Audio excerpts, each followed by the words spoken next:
Hi everyone, welcome to my YouTube channel the Conceptum. Student आज के इस lecture में, आज की इस वीडियो में हम लोग डिस्टेंस फार्मूला क्या होता है और डिस्टेंस फार्मूला को कैसे प्रूफ किया जाता है और डिस्टेंस फार्मूला को कैसे डिराइव किया जाता है वो जानेंगे। कि हम जानेंगे कि किसी सिस्टम के अंदर, किसी प्लेन के अंदर, किसी समतल के अंदर अगर दो बिंदु हैं तो उनके इन दोनों बिंदुओं के बीच की दूरी कैसे फाइंड आउट करेंगे। तो स्टूडेंट चलते हैं, ये बहुत ही अच्छी टॉपिक है। ये एक समझिए कि एक ऐसा फॉर्मूला है जिसके ज़रिए आपका एक्सरसाइज 7.1 क्लियर हो सकता है। तो स्टूडेंट इसको आप स्किप ना करें, इसको समझें कि कैसे इसको लाया जाता है, इस फॉर्मूला को कैसे हम लोग क्या कर सकते हैं, डिराइव कर सकते हैं। तो स्टूडेंट चलते हैं, देखते हैं डिस्टेंस फार्मूला। स्टूडेंट देखिए, स्टूडेंट दूरी सूत्र डिस्टेंस फार्मूला को हम लोग फॉर्मुलेट करने जा रहे हैं, निकालने जा रहे हैं कि डिस्टेंस फार्मूला है क्या। ठीक है, सबसे पहले मैं डिस्टेंस फार्मूला लिख देता हूँ, उसका प्रूफ किया जाएगा। तो स्टूडेंट देखो, सपोज दैट अगर एक पॉइंट यहाँ है, आपको मान लीजिए पॉइंट P है और मान लीजिए पॉइंट क्या है, मान लीजिए ये गया यहाँ तक, ये पॉइंट मान लो यहाँ है, ठीक है जी, Q है। अब इन दोनों की जो डिस्टेंस, मतलब डिस्टेंस P और Q के जो डिस्टेंस है, दूरी हमें निकालना है कि भाई P है और Q है। हर पॉइंट का क्या है भाई, एक समझिए कि P और Q है और हर पॉइंट का कोऑर्डिनेट होता है। तो इसका पॉइंट का कोऑर्डिनेट मान लो x1, भाई हर पॉइंट का कोऑर्डिनेट होता है ना x, y, तो हम इसको पहला कोऑर्डिनेट मान लो x1 मान लिया, इसको y1 मान लिया, कोई दिक्कत तो नहीं होगी, नहीं। और इसको भाई मैंने क्या किया, x2 कह लिया, इसको y2 कह दिया, कोई प्रॉब्लम नहीं। और इन दोनों का बीच का डिस्टेंस निकालना है। ठीक है जी, कैसे निकालेंगे देखिए, सबसे पहले मैं एक लिख दे रहा हूँ, आपको समझ में आएगा। तो डिस्टेंस P और Q के बीच की दूरी, PQ लिख दिया मैंने, P और Q के बीच की दूरी को ये लिख दिया, और इसका डिस्टेंस फॉर्मूला हो जाएगा under root x2 minus x1 का whole square plus y2 minus y1 का whole square. It is the distance formula. ठीक है, इसी को डिस्टेंस फॉर्मूला कहा जाता है। लेकिन बट ये कैसे आया, हाउ, ये कैसे आया वो देखते हैं। चलिए बहुत आसान है, देख लीजिए। तो P1 और ये मैंने 2 ले लिया, और मान लीजिए मेरा सपोज दैट ये हमारा एक तरह के समझिए कि सिस्टम है, कोऑर्डिनेट सिस्टम। ओके, देखो तो आसान है, ईजी है। देखो सबसे पहले हम लोग क्या करेंगे, इसको कैसे आया है, तो सबसे पहले क्या करेंगे, यहाँ से देखो परपेंडिकुलर खींच देंगे। यहाँ पे मैंने परपेंडिकुलर डाल दिया, अभी जो बताया था प्रीवियस लोकेशन ऑफ पॉइंट, और ये इस पर भी मैं परपेंडिकुलर डाल दिया, कोई तो इशू नहीं है, डाला जा सकता है, कोई प्रॉब्लम वाली बात नहीं है, डाल दिया गया। ठीक है, अब एक चीज़ बताओ आप, और मान लो अब मेरे को यहाँ से भी एक परपेंडिकुलर यहाँ पर मैंने क्या कहते हैं ड्रॉ कर दिया। परपेंडिकुलर यहाँ से जो लाइन है, मान लो मैंने यहाँ पे जो लाइन ले रहा हूँ, जो दिख रहा है आपको, ये जो लाइन ले रहा हूँ ये परपेंडिकुलर ले रहा हूँ, और ये जाकर इस पर परपेंडिकुलर की जाएगा। ठीक है, हम इसका डिस्टेंस निकालना। देखो तो आपको दिखाई दे रहा होगा कि एक ट्रायंगल बन रहा है, वो भी राइट एंगल ट्रायंगल, समकोण त्रिभुज। और हम जानते हैं समकोण त्रिभुज में क्या होता है, कर्ण का स्क्वायर बराबर लंब का स्क्वायर प्लस आधार का स्क्वायर होता है। कर्ण यहाँ PQ है, तो PQ का स्क्वायर और बाकी जो भी रिमेनिंग हो, जैसे मान लिए PQR मान लो मैंने, तो यहाँ हो जाएगा PR का स्क्वायर अब प्लस QR का स्क्वायर। ये पाइथागोरस थ्योरम है। किसी भी कर्ण का स्क्वायर होता है, कर्ण का स्क्वायर बराबर लंब का स्क्वायर प्लस आधार का स्क्वायर होता है। H स्क्वायर बराबर P square plus B square होता है। तो हमें PQ तो निकालना है, बट हमें PR और QR चाहिए, तो ईजी है, तो PR निकालना है। तो PR यहाँ से यहाँ तक डिस्टेंस कितना होगा, तो देखो यहाँ से देखो x2, यहाँ से लेकर यहाँ तक का सारी दूरियाँ क्या होंगी, x2 होंगी। ट्राई टू बी अंडरस्टैंड, समझने की कोशिश करिए आप। यहाँ से यहाँ तक सभी दूरियाँ क्या हो जाएंगी पूरे, क्योंकि सभी दूरियाँ, जब भी ये पॉइंट का लोकेशन बताया गया होगा कि यहाँ से गया होगा, जाना के देखा वो x2 है, उसके बाद y2 चला गया होगा ना, तो सभी दूरियाँ कहाँ से मापी जाएंगी, ओरिजिन से। Yes sir, yes no, yes, यहाँ से माप लीजिए x2। क्लियर है प्रॉब्लम, नो x2 हो गया। आगे अब यहाँ से देखो, ये वाला जो डिस्टेंस है x1, यहाँ से यहाँ तक गया होगा x1, कोई तकलीफ, बट हमें तो चाहिए इसका, हमें इसका डिस्टेंस क्या होगा। तो देखो पूरा में से अगर ये घटा देंगे तो आसानी से मेरा बच जाएगा। तो इसका मतलब मेरा डिस्टेंस बचा x2 माइनस x1, कोई तकलीफ नहीं होनी चाहिए, क्योंकि यहाँ से लेकर यहाँ तक पूरा है, और यहाँ से तो मैं यहाँ से हटा दूंगा तो ये नहीं बचेगा, तो हटाने के लिए x2 माइनस x1 ये बचेगा। इसका मतलब ये जितना दूरी है ये भी उतना ही होगा, मतलब x2 माइनस x1, कोई प्रॉब्लम तो नहीं है। चलो, अब ये तो मेरे को मिल गया डिस्टेंस के बीच का। अब हमें चाहिए QR का डिस्टेंस, क्या चाहिए, QR का। ईजी है, QR का अगर डिस्टेंस निकालना हो तो इसका मतलब समझो y पे चलो। अब यहाँ से यहाँ तक गया हो तो ये इसको पूरा y2 बोलते हैं जी, क्या बोलते हैं इसको, y2, ये पूरा y2 हो गया। और यहाँ से यहाँ तक गया होगा तो इसका मतलब y1, यहाँ से यहाँ तक का डिस्टेंस क्या हो गया छोटू, यहाँ से यहाँ तक का डिस्टेंस कितना हो जाएगा, y1 हो जाएगा डेफिनेटली, कोई इसमें डाउट ही नहीं है। अब हमें तो चाहिए इसका जी छोटू, तो ये पूरा से यहाँ तक पूरा हो गया और यहाँ से यहाँ तक ये हो गया। समझ में आ रहा हो? देखो यहाँ से यहाँ तक y2 और यहाँ से यहाँ तक y1, इसके बराबर बीच चाहिए तो पूरा में से ये घटा देंगे y2 माइनस y1 और सिंपल इज इट। कितना सिंपल है। अब हमें ये चाहिए, ये मिल गया नाउ आइए लिखेंगे इन ट्रायंगल PQR, ये PQR जो भी लेना है PRQ लिख सकते हैं जो भी, तो PQR में लिख दे रहा हूँ, ठीक है लूजली। ट्रायंगल PQR में अब हम त्रिभुज का जो हम कर्ण का स्क्वायर बराबर क्या होगा, लंब का स्क्वायर प्लस आधार का, ये परपेंडिकुलर है तो देखेंगे PQ का स्क्वायर बराबर PR का स्क्वायर प्लस QR का स्क्वायर। कोई तकलीफ तो नहीं है, क्यों? क्योंकि हमें जान दी फॉर्मूला होता है कर्ण का स्क्वायर बराबर लंब का स्क्वायर प्लस आधार का स्क्वायर। तो चलो देखते हैं PQ इज इक्वल टू क्या होगा, अंडर रूट PR का वैल्यू बताइए। अभी PR का मैंने यहाँ से निकाल लिया x2 माइनस x1, अभी रहने दो यहाँ पर, रहने दो इसको रहने दो, ये हो जाएगा x2 माइनस x1 का होल स्क्वायर। ओके, और यहाँ देखो QR को मैंने यहाँ से यहाँ तक निकाल लिया, QR y2 माइनस y1 का होल स्क्वायर। और ये डिस्टेंस एक हमारा डिस्टेंस फॉर्मूला बन गया। अब चाहेंगे तो इसे लिख सकते हैं और PQR की जो वैल्यू होगी अंडर रूट क्या हो जाएगी, x2 माइनस x1 का whole square plus y2 minus y1 का होल स्क्वायर। और याद रखिएगा हमेशा जो हमेशा जो डिस्टेंस होता है हमेशा पॉजिटिव होता है, तो इसलिए कभी कभी आपको मॉडुलस भी दे सकता है। PQ इज अ मॉडुलस, ये अंडर रूट ये भी चला जाता है, x2 माइनस x1 का whole square plus y2 minus y1 का होल स्क्वायर। ठीक है जी। कभी भी नेगेटिव नहीं आ सकता। अगर इन केस नेगेटिव आ रहा है तो उसको पॉजिटिव बना देंगे, अगर इन केस कभी नेगेटिव आ रहा होगा तो उसको पॉजिटिव बना सकते हैं, कोई इश्यू नहीं है। बिल्कुल हम लोग distance is never negative, distance never negative, मतलब डिस्टेंस कभी नेगेटिव नहीं होता, हमेशा पॉजिटिव होता है। तो स्टूडेंट्स ये this is the distance formula, यही इसी को बोलते हैं दूरी सूत्र। क्या बोलते हैं बाबू, इसी को बोलते हैं दूरी सूत्र। या ये इस्तेमाल करो आप, और जब भी नेगेटिव आए तो समझना उसको पॉजिटिव बना देना है, क्यों कि डिस्टेंस इज नेवर नेगेटिव। तो this is the distance formula, यही डिस्टेंस फार्मूला है, डिस्टेंस फार्मूला। ठीक है, यही क्या आपका डिस्टेंस फार्मूला है। अब हम जानते हैं कि जिस दो बिंदु के बीच की दूरी को हम कैसे डिस्टेंस फार्मूला निकाल सकते हैं। आइए इसके एक यूज़ बता दूं कि कैसे किसी क्वेश्चन में आप यूज़ करेंगे इसका। मान लीजिए एक पॉइंट यहाँ है, एक ये पॉइंट है, ठीक है जी।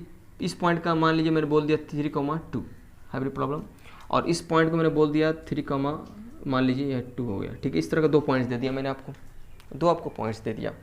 यह थोड़ा सा बड़ा दे देता हूँ आपको समझ में आने के लिए। 4, मान लीजिए मैंने 6 दे दिया, कोई दिक्कत वाली बात नहीं है।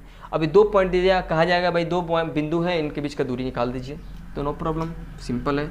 लिखेंगे PQ बराबर अंडर रूट क्या करेंगे, कोई भी याद रखिएगा, यहाँ समझ लीजिए x2 माइनस x1 का whole square, y2 minus y1 का होल स्क्वायर। आप चाहेंगे तो x1 माइनस x2 का भी लिख सकते हैं, आप चाहेंगे x2 माइनस x1 का होल स्क्वायर की जगह पर x1 माइनस x2 भी लिख सकते हैं, ये भी लिख सकते हैं, चलेगा, क्योंकि स्क्वायर है, कंट्रोल कर लेगा। ठीक है, तो ये जरूरी नहीं है कि एकदम x2 माइनस x1 ही होगा, नहीं, x1 माइनस x2 भी हो सकता है, चलेगा स्क्वायर, कोई दिक्कत। देखो मैं तो x2 माइनस x1, तो ये फॉर्मूला पहले लिख लो आप, x1 माइनस x1 का whole square plus y2 minus y1 का होल स्क्वायर। चलो अंडर रूट x2 का वैल्यू बता दो, इसको समझ लो भाई, पहला है तो x1 मान लेते हैं, इसको x2 मान लेते हैं। आप किसी को मान सकते हैं, इसको भी x1 y1 मान सकते हैं, इसको x2 y2 मान सकते हैं, इसको भी x1 y1 मान सकते हैं, इसको अलग मान सकते हैं, मतलब किसी को एक वक्त में एक ही मानेंगे। ठीक है, तो चलो मैं इसको पहला मान लेता हूँ x1 y1, नहीं समझ आ रहा था अब लिख लो, और इसको x2 y2।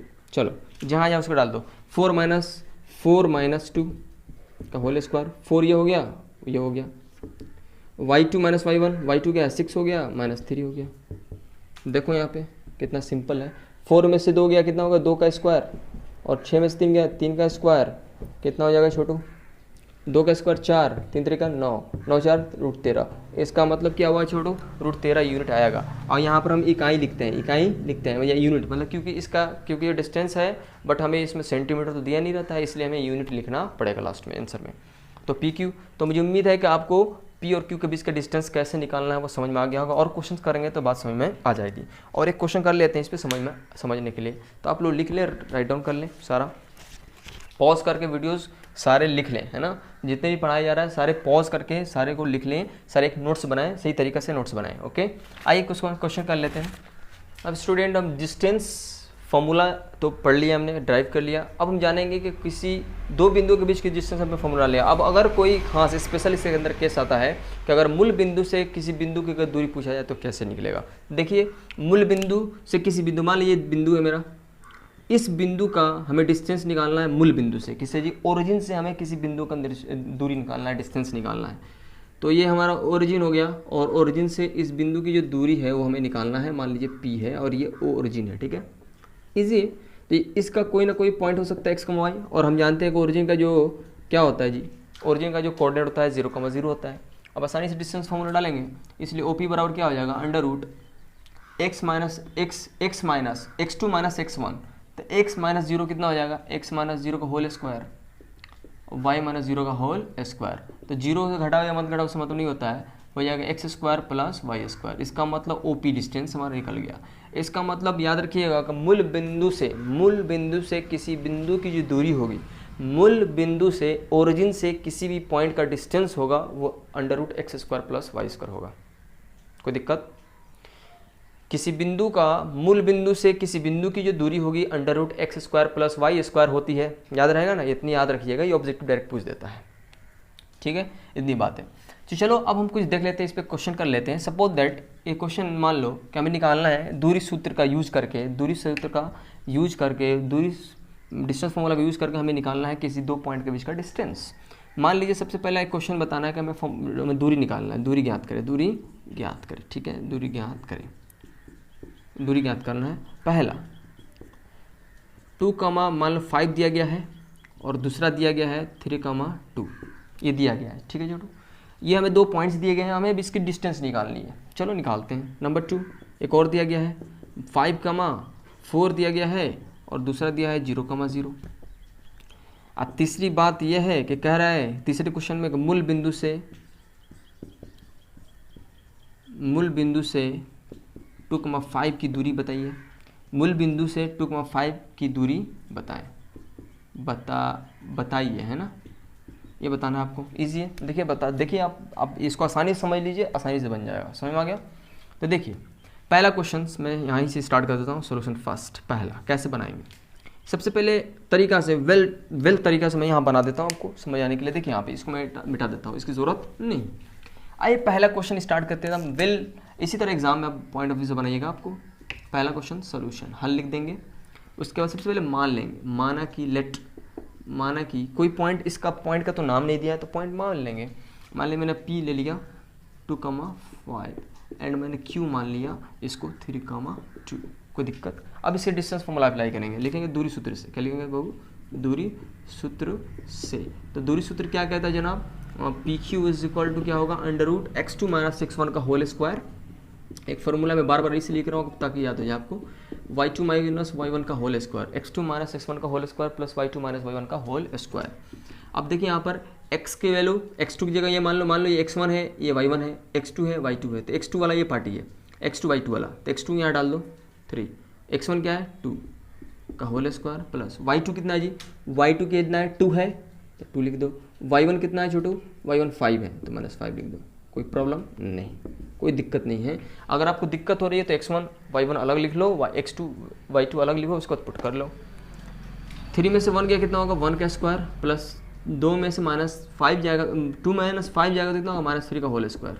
अब इसको सॉल्व यहीं कर लेता हूँ मैं। 1 का स्क्वायर 1 होता है, 3 का स्क्वायर 9 होगा। कैसे भाई, माइनस होगा तो प्लस हो जाएगा, और एक और 9 कितना हो जाएगा 10, तो √10 इकाई मतलब यूनिट, ठीक है। यहाँ लिख देंगे इकाई, क्या लिखेंगे इकाई, इसलिए कोई सेंटीमीटर कोई हमारा ये यूनिट नहीं है नापने का। तो √10 इकाई हो गया। तो आप लोग इसी तरह डिस्टेंस फॉर्मूला का यूज़ करके आप क्वेश्चन बनाएंगे अपना 7.1, और उसके बाद मैं इसका सोल्यूशन भी प्रोवाइड करूँगा आपको। तो पहले आप ट्राई कर लेंगे, ठीक है। आइए इसी तरह बन जाएगा 2 नंबर। आइए 3 नंबर देख लेते हैं।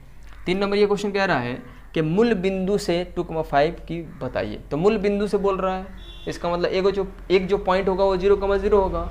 और हम जब अभी बताए थे आपको कि मूल बिंदु से डिस्टेंस क्या होता है किसी बिंदु का, √x² प्लस y² होता है। No problem, you can utilize इस। तो इस्तेमाल डायरेक्ट कर लेते हैं। तो मान कि बिंदु जो है वो बिंदु कैसी है जी, बिंदु P 2,5। अब हमें ओरिजिन से इसका डिस्टेंस निकालना है, इसलिए डिस्टेंस दूरी सूत्र का मतलब मूल बिंदु का सूत्र में लिख लेगा, मूल बिंदु से दूरी, मूल बिंदु से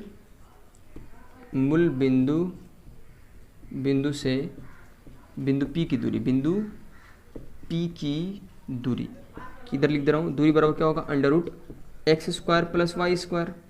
और हम जानते हैं कि x का वैल्यू कितना है, यहाँ 2 दिया है, 2 का स्क्वायर, और यहाँ y दिया है, y का 5 का स्क्वायर। कितना हो जाएगा छोटू, बोलिए। तो 2 का स्क्वायर 4 हो जाएगा, प्लस 5 का स्क्वायर 25 हो जाएगा। कितना होगा, 4 5 29, ये 29 हो जाएगा, 29 इकाई। तो कितना सिंपल है, 29। 4 और 25 का 29 और 29 का वर्गमूल तो निकलेगा नहीं, स्क्वायर रूट निकलेगा, इसलिए इसका आंसर ये हो गया। तो मैं उम्मीद करता हूँ कि आप लोग ये डिस्टेंस फार्मूला कुछ अच्छा लगा होगा, इससे बहुत सारे क्वेश्चन बनेंगे। और कुछ इसमें खास बात है, मैं बताऊँगा, अभी एक डायग्राम बना के बताता हूँ ताकि वो क्वेश्चन में आपको हेल्प करेगा। तो स्टूडेंट इसको कंप्लीट कर लीजिए, आप एक्सरसाइज 7.1 बना लीजिए। उसके बाद स्टूडेंट सम इम्पॉर्टेंट पॉइंट्स की अब बात करेंगे हम लोग कि कुछ हमारे क्वेश्चंस को सॉल्व करने में, और जब हम क्वेश्चन बनाने जाएंगे तो क्वेश्चन बनाने में हम लोग को बहुत सारे प्रॉब्लम्स क्रिएट होंगे, बहुत सारे पॉइंट्स में हम लोग को दिक्कत होगी। ऑलरेडी आप प्रीवियस पढ़ चुके हैं, लेकिन बहुत दिक्कत होगी। तो हमने सोचा कि उस कुछ पॉइंट्स को नोट डाउन करा दिया जाए ताकि उसको जब क्वेश्चन बनाए तो आपको आसानी समझ में आ जाए। तो स्टूडेंट चलते हैं, कुछ सम इम्पॉर्टेंट पॉइंट्स देखते हैं जिससे हम आसानी से अपने क्वेश्चन को सॉल्व कर पाएंगे। देखिए पहला जो पॉइंट्स है, 3 बिंदु ए बी सी संरेख कोलिनियर होंगे, अर्थात एक सरल रेखा में स्थित होंगे यदि ए + बी + ए सी। सुनो, कह रहा है कि 3 पॉइंट दे दिया जाएगा, ए बी सी 3 पॉइंट दे दिया जाएगा, और आपको बताया जाएगा, उससे पूछा जाएगा, बताइए कि सत्यापित कीजिए कि क्या ये तीनों जो पॉइंट्स हैं, जो तीनों बिंदुएं हैं, क्या एक रेखा पर, एक लाइन पर लाइज करती हैं, स्थित हैं, या कोलिनियर, उसी को बोलते हैं संरेख, एक रेखा पर हैं क्या नहीं, मतलब कोलिनियर है कि नहीं, आपको बताना है कि एक ही रेखा पर तीनों लाइज कर रही हैं कि नहीं, स्थित है कि नहीं। तो कैसे चेक करेंगे आप, सबसे पहले क्या करेंगे, इस तरह डायग्राम बना लेंगे, ए बी सी कर लेंगे, उसका कुछ पॉइंट दिया गया होगा, इसका पॉइंट दिया गया, इसका पहले डिस्टेंस फार्मूला से डिस्टेंस निकाल लेंगे, ए बी निकल गया, फिर इसका निकाल लेंगे, बी सी निकल गया। अब दोनों को जोड़ देंगे, जोड़ने के बाद ये ए और सी निकाल लेंगे। दोनों को जोड़ने के बाद क्या बड़ा वाला के बराबर छोटा वाला, छोटा मैंने जोड़ दिया, इधर छोटा जोड़ दिया, दोनों को जोड़ने के बाद बड़ा वाला के बराबर अगर आता है तो हम कहेंगे हाँ ये जो तीनों पॉइंट्स हैं कोलिनियर है, संरेख है, एक रेखा पर स्थित हैं। समझ में आ गई। ए बी सी 3 पॉइंट दिया जाए, ए का कोऑर्डिनेट हो, बी का कोऑर्डिनेट, सी का कोऑर्डिनेट हो, ए से बी का डिस्टेंस निकाल लो, बी से सी का डिस्टेंस निकाल लो, फिर ए सी से सी का डिस्टेंस निकाल लो, और दोनों को जोड़ दो, छोटे वाले को जोड़ दो, और देखो ऑटोमेटिक बड़ा वाले के बराबर अगर आ जाता है तो कहेंगे हाँ ये जो तीनों पॉइंट्स हैं, जो 3 पॉइंट्स हैं, वो सारे पॉइंट जो होंगे वो एक लाइन पर स्थित हैं, एक रेखा पर स्थित हैं, कोलिनियर है। समझ में आ गया कंसेप्ट। नेक्स्ट आगे देखते हैं पॉइंट। बिंदु ए बी बिंदु पी के समदूरस्थ इक्विडिस्टेंस होंगे या समान दूरी पर होंगे कब। कह रहा है कि 3 पॉइंट दिया जाएगा आपको, ए बी सी कोई भी पॉइंट, और कहा जाएगा 2 बिंदु जो हैं वो तीसरी बिंदु के समान दूरी पर है, मतलब समदूरस्थ है, इक्विडिस्टेंस है, किसी पॉइंट के इक्विडिस्टेंस है। वो पॉइंट कुछ भी हो सकता है, वो एक्सिस पर भी हो सकता है, वो पॉइंट किसी भी एक्स एक्सिस पर हो सकता है, वाई एक्सिस पर हो सकता है, किसी भी पॉइंट पर हो सकता है, और वहाँ पर पूछा जाएगा कि जो 2 बिंदुएं हैं उस बिंदु से समान दूरी पर हैं। देखिए मान लीजिए ये पॉइंट है, पॉइंट कहीं भी हो सकता है, ये एक्स एक्सिस पर हो सकता है, वाई एक्सिस पर होता है, किसी क्वाड्रेंट में हो सकता है। वहाँ से इसकी ये बिंदु और ये बिंदु के बीच की दूरी इक्विडिस्टेंस से समान दूरी पर हैं। तो भाई कोई पूछ देगा भाई हमें इस बिंदु का निर्देशांक निकालो, पूछ देगा कि इस बिंदु का निर्देशांक निकालो, कोई 2 बिंदु देगा, एक का निर्देशांक निकालना पड़ेगा। ठीक है, तो इस तरह का सिचुएशन जब भी आएंगे, आपको जब क्वेश्चन बनाएंगे तो आएंगे, मिलेंगे, तो क्या करेंगे, ए पी बराबर पी बी कर लेंगे और डिस्टेंस फॉर्मूला लगाकर हम लोग उसको निकाल लेंगे, और जो भी हमें पॉइंट पूछेगा हम आसानी से निकाल सकते हैं। इज़ वेरी इंपॉर्टेंट, ये जो नेक्स्ट पढ़ने वाला है बहुत इंपॉर्टेंट है, आप लोग समझिएगा। ये और ज्योमेट्री का कॉन्सेप्ट है। देखो ये ज्योमेट्री है, बताया गया था ये ज्योमेट्री है, लेकिन इसको अलजेब्रा के माध्यम से पढ़ रहे हैं कि नहीं, पढ़ रहे हैं डेफिनेटली। आगे देखते हैं। ये देखिए ए बी सी डी ये क्या है, ये आपका एक स्क्वायर। अब देखो ये चतुर्भुज है, सब क्या है क्वाड्रेंटल्स, मतलब बोल सकते हैं क्वाड्रिलेटरल्स हैं, ये सारे क्वाड्रिलेटरल्स हैं, सब चतुर्भुज हैं। लेकिन सभी चतुर्भुज सब तरह का चतुर्भुज नहीं कहलाएगा। चतुर्भुज जो होता है वो आयत भी होता है, समानांतर चतुर्भुज भी होता है, सम चतुर्भुज भी होता है, वर्ग भी होता है। ये सभी चतुर्भुज ही हैं, लेकिन इनका अलग अलग नाम हुआ है, और कब कब ये कहलाएंगे क्या वो जानना जरूरी है हम लोग को। इस तरह क्वेश्चन आएंगे आपको, देखिएगा। एक चतुर्भुज दे दिया जाएगा, 4 पॉइंट्स दे दिया जाएगा, ए बी सी डी, आपको 4 पॉइंट्स दे दिए जाएंगे, आपको बताना है कि ये जो चतुर्भुज बनेगा 4 पॉइंट से खींचेंगे तो चतुर्भुज बनेगा, 4 भुजा वाला बनेगा। आपको बताना है कि वो कौन सा चतुर्भुज होगा, आयत होगा कि वर्ग होगा कि समानांतर चतुर्भुज होगा कि आपको वर्ग होगा, स्क्वायर होगा कि रोम्बस होगा कि रेक्टेंगल होगा कि पैरेललोग्राम होगा, चारों में से कौन होगा आपको बताना होगा। तो सबसे पहले चेक करने का तरीका ये होगा कि ए से बी का डिस्टेंस निकाल लेंगे, बी से सी का डिस्टेंस निकाल लेंगे, सी से डी का डिस्टेंस निकाल लेंगे और डी से ए से डी का डिस्टेंस निकाल लेंगे। सबका डिस्टेंस निकाल लेंगे, देखेंगे सबका ये सभी भुजा का डिस्टेंस निकाल लेंगे, A B B C C D A D का डिस्टेंस निकाल लेंगे, दूरी निकाल लेंगे दूरी सूत्र से, और देखेंगे क्या सभी बराबर हैं। अगर बराबर होंगी तो चेक करेंगे ए सी डायगोनल जिसको विकर्ण बोलते हैं, ए सी चेक करेंगे और बी डी, ए सी की दूरी क्या है और बी डी की दूरी क्या है। अगर ए सी और बी डी बराबर हैं और ये सभी भुजाएं बराबर हैं तो जब ये सभी को फॉलो करेंगे तो कहेंगे हाँ ये वर्ग है। सभी किसी चतुर्भुज की चारों भुजाएं बराबर हों, किसी क्वाड्रिलेटरल का चारों भुजाएं चारों साइड्स बराबर हों और डायगोनल भी विकर्ण भी बराबर होगा, ये चारों बराबर हो गए और ये दोनों आपस में बराबर हो गए तो इसको कहा, इस चतुर्भुज को वर्ग कहा जाएगा, याद रखिएगा। दूसरा था ये भी एक चतुर्भुज है, बट कौन सा चतुर्भुज वो देखेंगे। देखो इसमें क्या होता है कि यदि किसी चतुर्भुज की चारों भुजाएं बराबर हों, चारों भुजाएं A B B C C D निकाला अपने देश फॉर्मूला से, सभी बराबर आएंगे, लेकिन A C does not equal to B D, A C जो है बी डी के बराबर नहीं आया, डायगोनल बराबर नहीं है, तो वो जो चतुर्भुज होगा वो सम चतुर्भुज कहलाएगा। क्या कहलाएगा जी? सम चतुर्भुज। वह चतुर्भुज जिसकी चारों भुजाएं बराबर होंगी लेकिन विकर्ण बराबर नहीं होगा उसको सम चतुर्भुज कहा जाएगा, याद रहेगा। इस पांचवा, ये भी एक चतुर्भुज है लेकिन किस तरह का चतुर्भुज है देख लो। ऐसा चतुर्भुज जिसकी चारों, देखो आमने सामने की भुजा ए बी और सी डी, देखो ए बी और सी डी और ए डी और बी सी आमने सामने की भुजा बराबर हो, आमने सामने की भुजा सम्मुख भुजा जिसको बोलते हैं, अपोजिट साइड एंगल जो बराबर हो, अपोजिट साइड्स बराबर अगर होंगे, ए बी बराबर सी डी के और बी सी बराबर ए डी के अगर होंगे, ए बी बराबर सी डी और ए डी बराबर बी सी अगर होंगे, बराबर होंगे, और ए सी बराबर बी डी इसका डायगोनल भी बराबर होगा, तब कहेंगे वो चतुर्भुज आयत होगा। मतलब ऐसे चतुर्भुज जिसकी सम्मुख भुजाएं, आमने सामने की भुजाएं बराबर हों और उसके विकर्ण भी आपस में बराबर हों तो उनको हम क्या बोलेंगे? आयत बोलेंगे। चौथा, ये कितना छठा देख लो, ये भी एक चतुर्भुज है लेकिन ये कौन सा चतुर्भुज है देख लो।